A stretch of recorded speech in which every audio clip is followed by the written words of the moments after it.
Come on out with joy,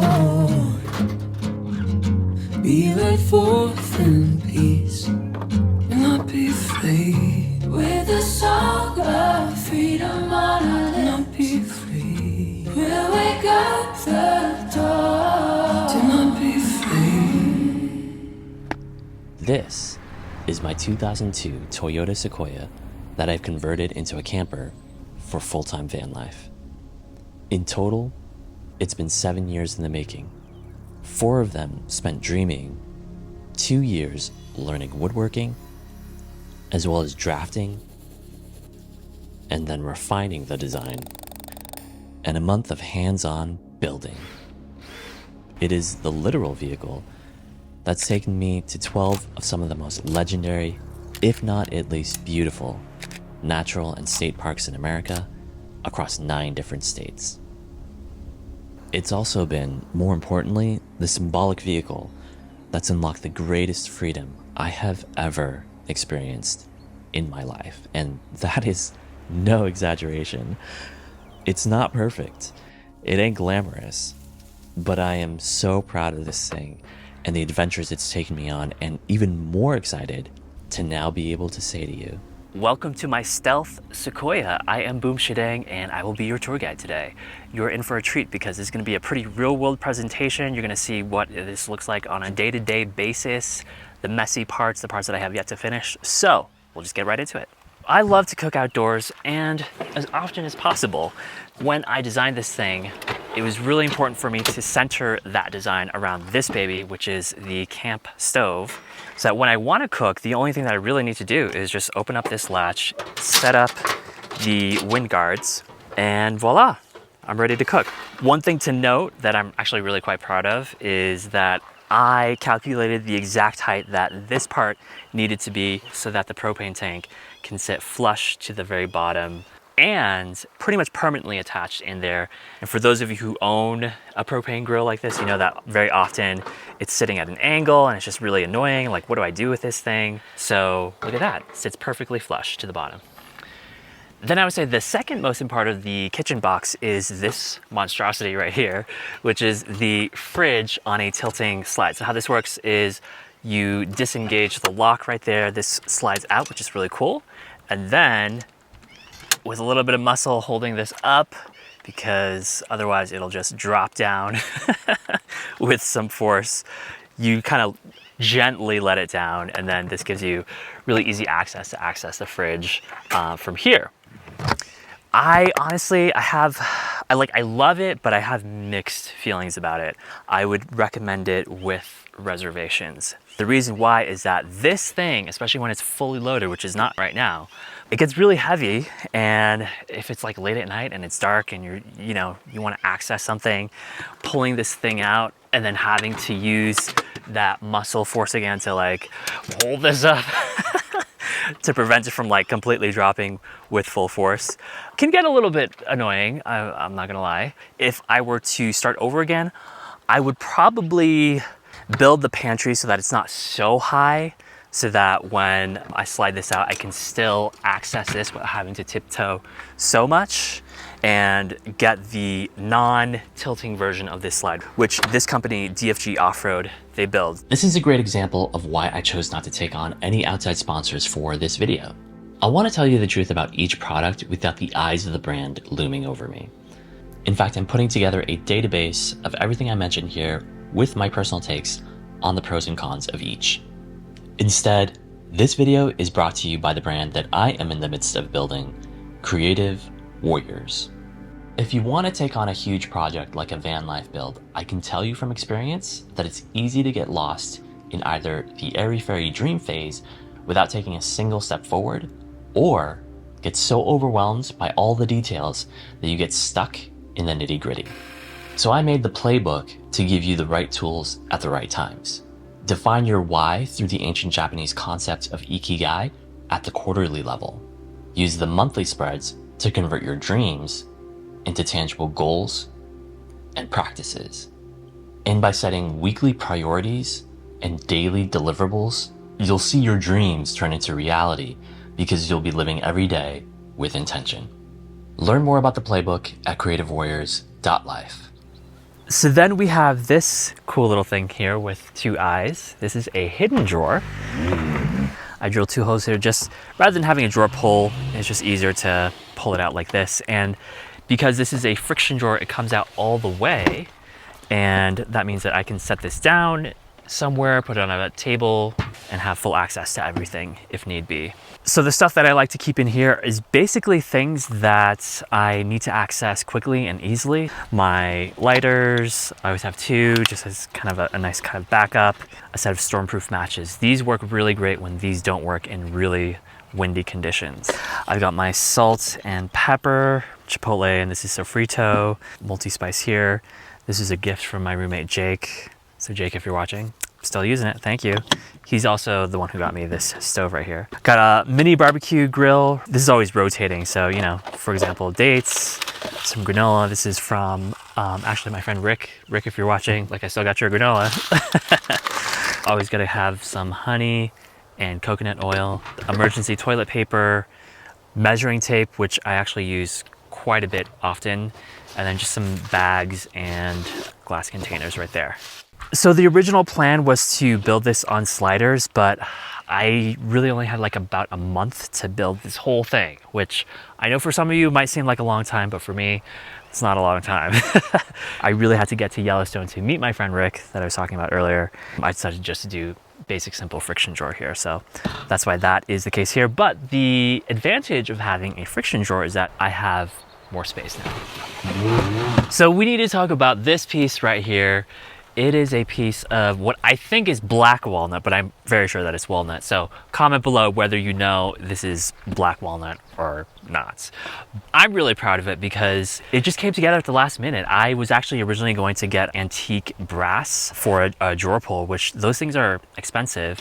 And what ended up happening was, as I was finishing this up, I saw a piece of walnut that somebody was throwing away, and I looked at it closer and I was like, oh my god, this is live edge. So I grabbed it, I saved it. I didn't really know what I was going to use it for until I realized, oh wait a second, I need a drawer pull for this thing. Let me use that piece of live edge walnut. So look at that, it serves multiple purposes. Not only is it a drawer pull, but it also serves as a stop for the grill to prevent it from sliding out when I'm driving. And most importantly, it serves the function of aesthetic beauty.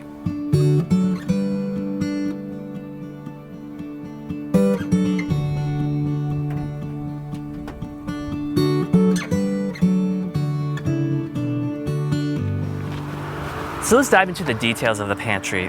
The first thing is really soundproofing. So I've got this towel here just as a dampener between, you know, the noisy wind grates and then the grill right here. Because when you're driving around on, especially on a 4x4 road, and this thing is shaking around, it gets really annoying. So, besides the wind, you can't really hear anything.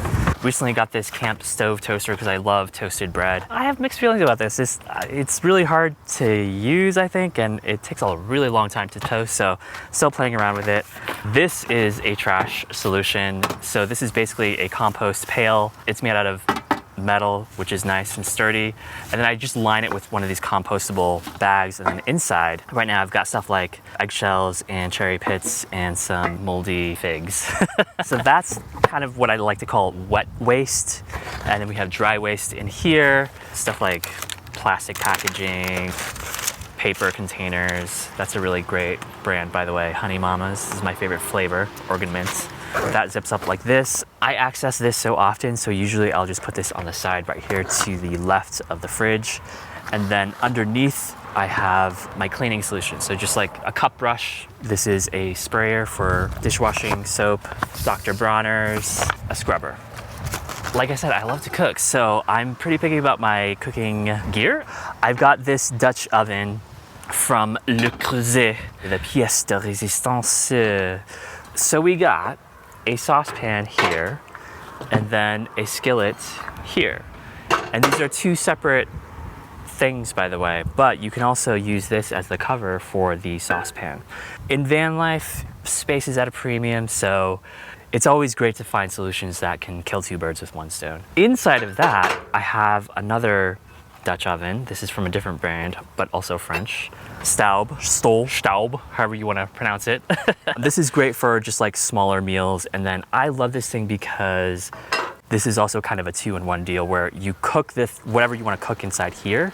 And then when you're done, I don't need to put it on a plate or anything. I just grab my wooden spoon and I just eat the food straight out of this. These reusable paper towels, again, are for soundproofing. So this isn't just like moving around while I'm driving.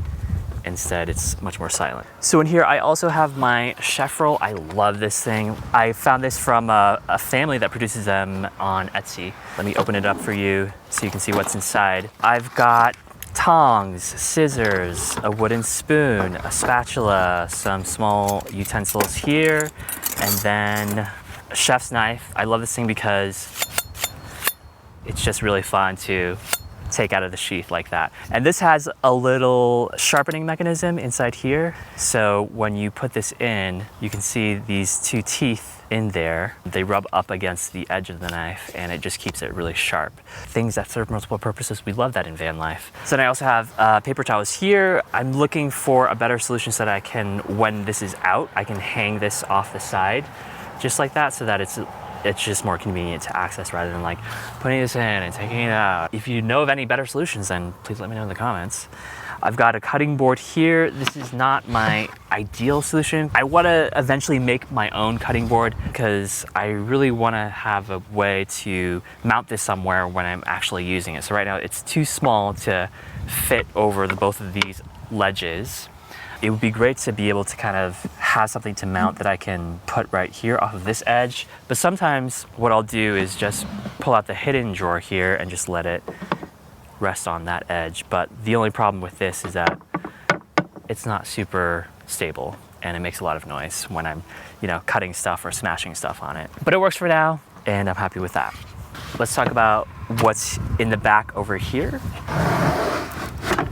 I've got 2 plates here. Great for when I have guests. I always carry parchment paper just because it can serve so many different purposes. Oven mitts right here. And then I have a milk frother. In here, I have the portable oven. So this is from a brand called Hot Logic. And how this works is when you open this up, there's a hot plate inside here that hooks up to the wall and it runs off of low voltage. And you put your container with food inside here, you close this up, you zip it up, and you can see there's insulation here to reflect the heat back into whatever your container is. Within several hours, you open this up and you have a nice warm meal. This is another thing that I have mixed feelings about. Sometimes it works really well. I guess I'm still learning how to use it. And then other times, after I take the food out, it just tastes really bland and to the point where it's like almost inedible, if I'm honest with you. And I'm trying to be because I want you to learn from my mistakes. Also to the left of the kitchen box is just more additional storage space. So in here, I like to keep things like my camp stool. And not only is this a stool, but this can also serve as a table. So sometimes I'll just put my cutting board here just to make it a flat surface. And then I can put whatever I need to put on here. And then I have an improv table. I have a collapsible sink here. I don't really use it that often, but it's just nice to have. It also serves as a nice carrying case or box, if you will, so I can put stuff in here and then, carry that around. This is an actual proper camp table rather than an impromptu one. But how this works is you take out the wings, fold them out, and you can set it down at one height here, or you can extend these legs. They lock out. That's a little bit taller.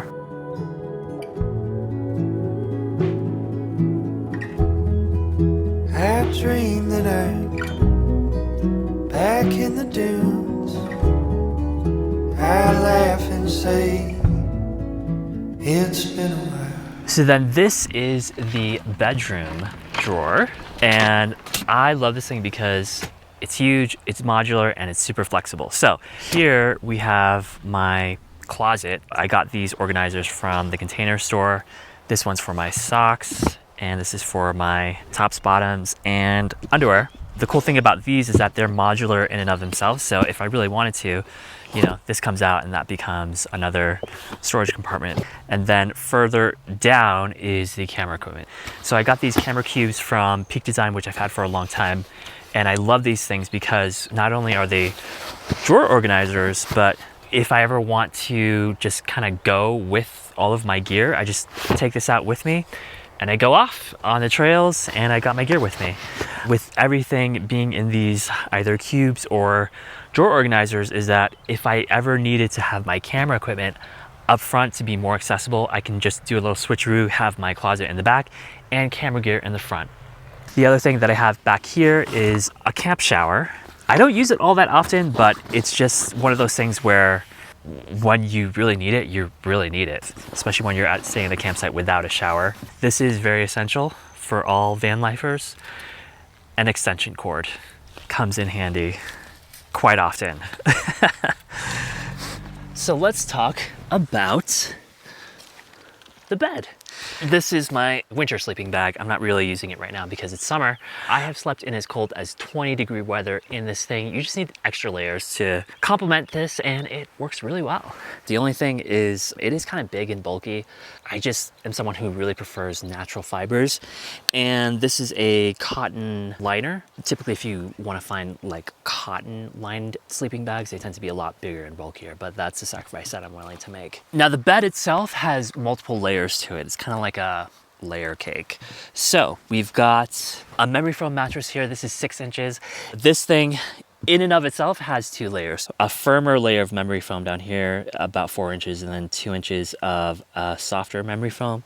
It is pretty thick for a camping mattress. I do recognize that. I am looking for something that is just as comfortable, but hopefully a little bit thinner. So if you have any recommendations, please let me know in the comments. And then on top of that still, I have 2 inches of a latex topper, which helps to add a little bit more bounce. And then on top of that, this is my blanket made from alpaca wool, which is typically softer than your traditional merino wool. I love how breathable it is, and it's a completely natural fiber. It's just so soft and luxurious feeling. It works really well, and it's such a wide range of temperatures. So in cooler temperatures, it'll keep you warm, and in warmer temperatures, it's not gonna overheat you and it allows you to breathe. The only downside to it is that you can see that it's starting to pill quite a bit actually, so I have to depill it every few months, which is kind of annoying, and I totally recognize that in a few years this thing will thin out to 1 inch of its life, but at that point I'll probably just get another wool blanket. Honestly, the reason why I put so much stuff into the bed is because I'm a pretty picky sleeper. Yeah, I sleep better on this bed, honestly, than I've slept in some high-end hotels. It's a really key component in making this whole setup feel really homey and comfortable. When you are actually inside of this space, the back of the top of the kitchen box serves as the table area. In the summertime, I'll put my fan here, and this serves as basically my hamper, so I'll put my dirty clothes in there. When I'm crawling in here at night and I'm tired, I'm just taking off my shirt and my pants for the day that I no longer need. It's just so nice to be able to just put it in here. This fan is amazing because this runs off of DC power, which means it's super duper efficient. It won't drain my battery. This brand, Vornado, they call it an air circulator. What I've noticed is that it really does what it says on the box, which is circulates air throughout the whole space rather than just blowing air in one direction. Really critical for a build like this where I don't have a ceiling fan like those Max Air fans that are, I'm sure, really nice, but I just didn't want to have to go through the pain of drilling a hole in my ceiling. So this is the next best thing for that. So in the front passenger seat, I do use it for storage when I don't have a passenger in there, and when I do have a guest, then I'll just move all that stuff to the back. So inside here, I've got my 5-gallon water tank. I've looked into the USB faucet things, and those are cool, but this is just a great, like, low-tech, simple solution. I can just sit it on the edge of the seat, and there you go, just water right there. So I also have a second water container. This is 1 gallon. It's smaller, it's much more portable, it's easy to carry around. So if there's a spigot around, say for example, at the campsite, if this were a spigot, then it would be easy, much easier to handle this, you know, fill it up from here, and then bring it back to the Sequoia. So 5 plus 1 means I have 6 gallons of water in total as storage. I got me some charcoal here and a charcoal grill. This is the Weber Go Anywhere. It's just the perfect size because it's small enough to fit inside this thing, but big enough to put quite a few pieces of meat on it.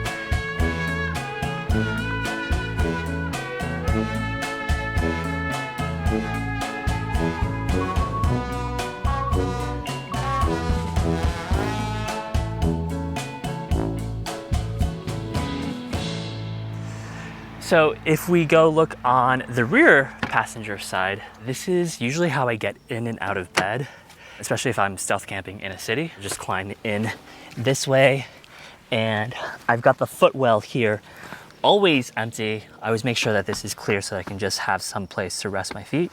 Take my shoes off, and then I will just climb into bed this way. This is usually how I sleep. I can see the view that way as well. And then I have some privacy here. So it just gets nice and cozy in here. And then when I get up in the morning, I'll usually get up this way, come back to where my shoes are. Then once my shoes are on, I'll just get out, you know, like this. Usually wait for the coast to be clear.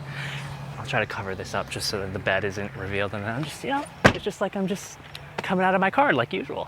I do recognize this is all kind of like flappy and uneven right now. So eventually I'll find a solution for that. But underneath the bed where the platform is, you can see I have my boots here. I have in here a shoe box. Essentially, I don't store shoes in here. Instead, I have out of season clothes. So right here, winter flannel that I don't need right now, heavy duty jeans in there. And the cool thing about this, if I really needed to, I could fold up my bed, take this part, and I'll just put this in the back. This part of the bed box, it only comes up to here. I put 2 piano hinges, one on each side, and this just lifts up like that. The legs come down. These are also on piano hinges. Then my archival storage area has height all the way up to the top of the ceiling, so I can put tall things here if I need to transport something bigger if need be.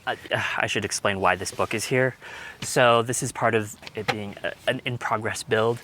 Streets usually aren't level. As you go towards the curve, it declines a little bit. So I put a book here so that when I'm parked on a city street, it lifts up the part of the bed that would normally be sagging, just so it's a little bit more level. I really should do something that's more of a permanent kind of solution. By the way, if you're wondering what this book is, it's Tiago Forte's Building a Second Brain. Don't worry, I finished reading the whole thing, so it's not a piece of junk here. This is what I mean by the mess. You get to see the mess. When it comes to the driver's side, I actually did quite a bit of work here in terms of I had an infotainment center installed right here. So you have Apple CarPlay, you got, you know, GPS. I can play my music straight from my phone, which is amazing. Before that was not the case. There was just like an antiquated cassette and CD player because this is a 2002 vehicle. The speakers were pretty broken when I got it, like they would just rattle, so I would never play music on it. So now we got some bumping bass in here. I'm making you get the point. It's a lot of fun in here, and it's a huge improvement for what was in here before. The other thing that I upgraded was the rear view mirror. This is hooked up to a camera in the back on top of my hatchback, so you can see what the camera sees. I could still, you know, use a standard rear view mirror, but it allows me to pack everything up here really high and essentially block my entire rear view, but still have a view to the outside via the camera that's mounted on the hatchback. Not only do I have the rear view here, but if you swipe, then you can see the rear camera and then the front dash camera. And that's the front, and then you get the back right there. This is also a dash cam, so it also serves as security purposes, just gives me peace of mind to know that I can always monitor things and it's continuing to record as I'm driving in case anything happens. So let's talk about what is behind the driver's seat. This is the area where I keep stuff that I need to access multiple times per day, so I don't have to open up the hatchback and pull out a drawer. There's a milk crate here that holds my backpack, for example. This is my Peak Design Everyday backpack, and in here I've got things like my laptop, and then in here I've got things like my planner, which, by the way, I made this. So if you're a creative professional like myself, graphic designer, photographer, filmmaker, what have you, and you need more structure in your life, then go to creativewarriors.life. Check this out. This is part of how I support myself while I'm on the road, for those of you that are curious about that. Behind my backpack, I keep my bike bag. In here, I've got things like my yoga mats and just my gym clothes. Over here, right on top of the kitchen box on this section, I keep this mini milk crate. I have things like my foam roller, just like random newspaper. I keep this for my charcoal grill. Any clothes that I might need throughout the day or throughout the week that is not ready to put into the dirty laundry pile. I have my Fuji X100F here. This is my everyday camera, so it's just easy to access pulling in and out. So it's just great to have a container for miscellaneous stuff that you don't really know where else to put. So this section right here is what I like to call the utility room. And usually on Instagram and in marketing, this will just look so pristine and there's like no wires hanging out of it. Well, reality check for you. This is what it looks like pretty much on an everyday basis, just like wires coming out of it. This tangled mess. So I deliberated for months on which brand, which model to get, and I settled on the Jackery 2000 because this one specifically strikes a really great balance between the physical size. As you can see, it fits really nicely right behind the driver's seat.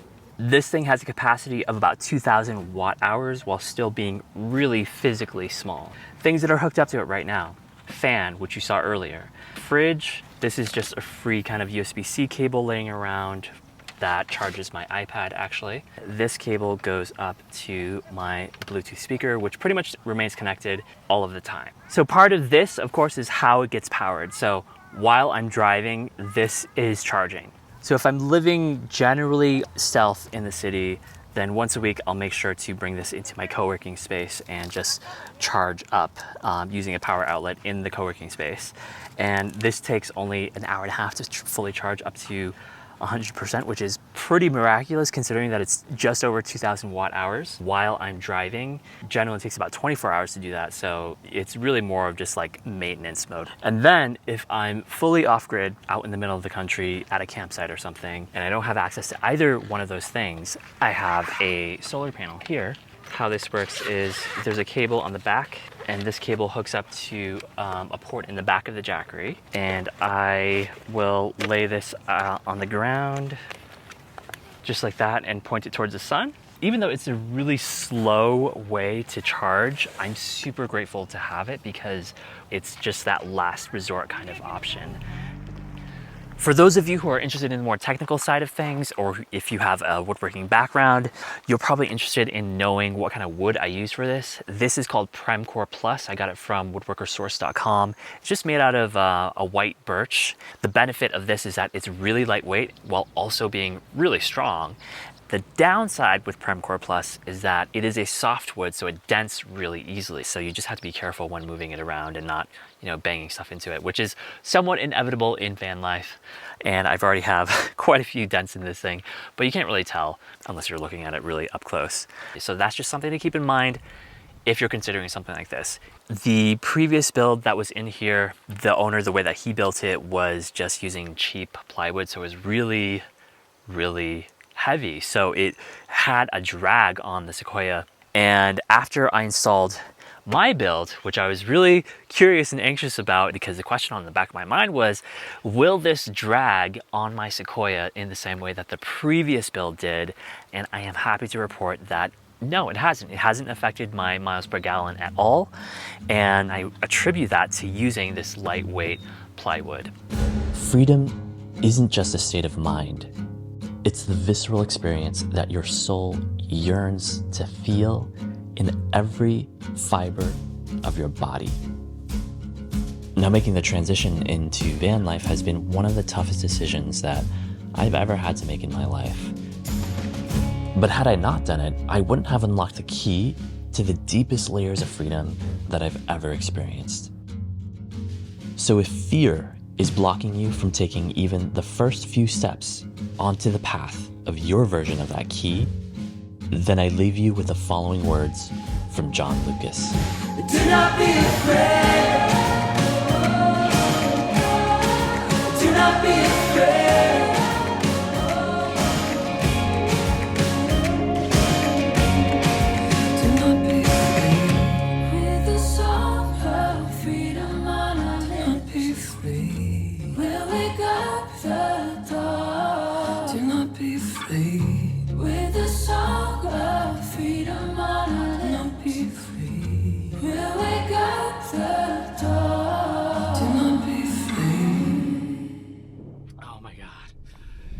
My heart is like racing right now.